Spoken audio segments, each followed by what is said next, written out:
Cette conférence de presse d'aujourd'hui était d'abord de faire savoir à l'opinion, à travers les journalistes, que la demande de liberté provisoire qui a été déposée par l'avocat de Jean-Marc Combat a été refusée. Et nous l'avons appris hier dans la soirée. On lui a refusé donc cette demande de liberté provisoire. La deuxième raison, c'est de faire un appel, à tous ceux qui savent, qui connaissent la vérité, qui savent ce qui s'est passé exactement le jour de l'arrivée de l'ex-président Marc Ravalomanen.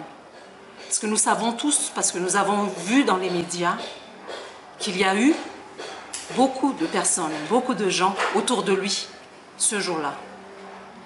Et ce que nous avons remarqué, ce que nous remarquons encore, nous, la famille, que ce soit la famille de Jean-Marc ou celle des 4 frères qui sont détenus avec lui, nous remarquons qu'aucune de ces personnes n'a été enquêtée jusqu'à aujourd'hui. Aucune de ces personnes n'a dit un mot sur cette histoire jusqu'à aujourd'hui. Et c'est donc l'appel que nous lançons.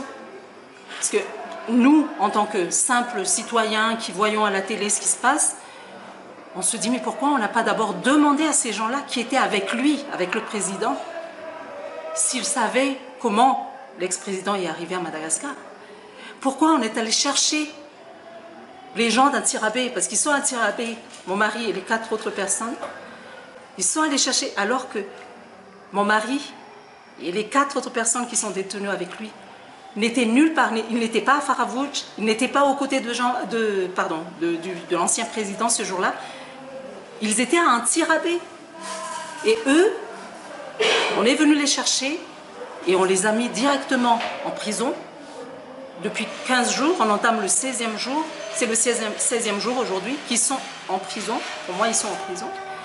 Et ces gens-là, ils sont encore... ils n'ont rien dit jusque-là, ils ne sont pas inquiétés, pour dire le mot.